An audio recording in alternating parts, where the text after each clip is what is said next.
விழும் மலர்வனம் திங்கள் முதல் வெள்ளி வரை மாலை 6 மணிக்கு உங்கள் விஜயில்.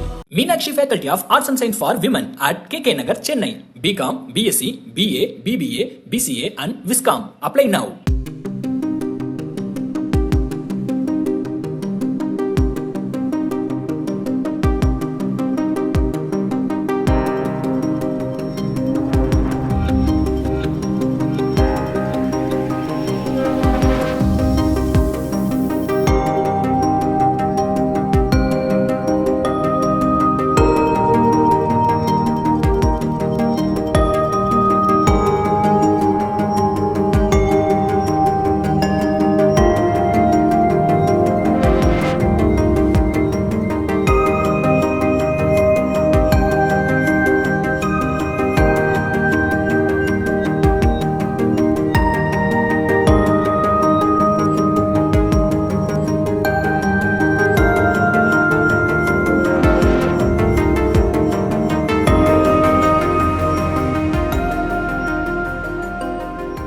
ஆக்டர் நெப்போலியன் அவர்களுடைய மூத்த மகன் தனுஷ் அவங்களுக்கு மேரேஜ் நடக்க இருக்க நிலையில எல்லாரையுமே நேர்ல போய் சந்திச்சு திருமண அழைப்புதல் கொடுத்துட்டு வந்துட்டு இருக்காரு. அந்த வகையில மறைந்த கேப்டன் விஜயகாந்த் அவர்களுடைய வீட்டுக்கு போய் பிரேமலதா விஜயகாந்த் அவங்களை நேர்ல சந்திச்சு இன்விடேஷன் வழங்கியிருக்காங்க.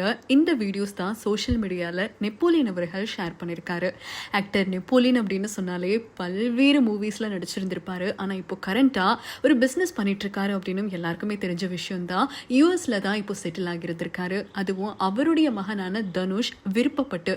இதனால தனுஷுக்கும் அக்ஷயா அப்படின்ற தனுஷோடைய ஃப்ரெண்டுக்கும் மேரேஜ் நடக்க இருக்க நிலையில எல்லாரையுமே நேர்ல போய் சந்திச்சு இன்விடேஷன் கொடுத்துட்டு வந்துட்டு இருக்காரு ஆக்டர் நெப்போலியன் அவரோட வைஃபோட சேர்ந்துக்கிட்டு. அப்படிதான் இன்னைக்கு அவங்களுடைய வைஃபை அழைச்சுக்கிட்டு மறைந்த விஜயகாந்த் அவங்களுடைய வீட்டுக்கு போய் அவங்களுடைய மனைவியான பிரேமலதா அவங்க கிட்ட இன்விடேஷன் வழங்கியிருக்காங்க. கேப்டன் அவர்களுடைய முழு பிளெஸிங்ஸும் உங்களுடைய ஃபேமிலிக்கு இருக்கும் அப்படின்னு பிரேமலதா அவங்க சொல்லியிருந்திருக்காங்க. அது மட்டும் கிடையாது, கேப்டன் விஜயகாந்த் அவர்களுடைய போட்டோவுக்கு மலர் தூவி மரியாதை செலுத்தியிருந்திருக்காங்க.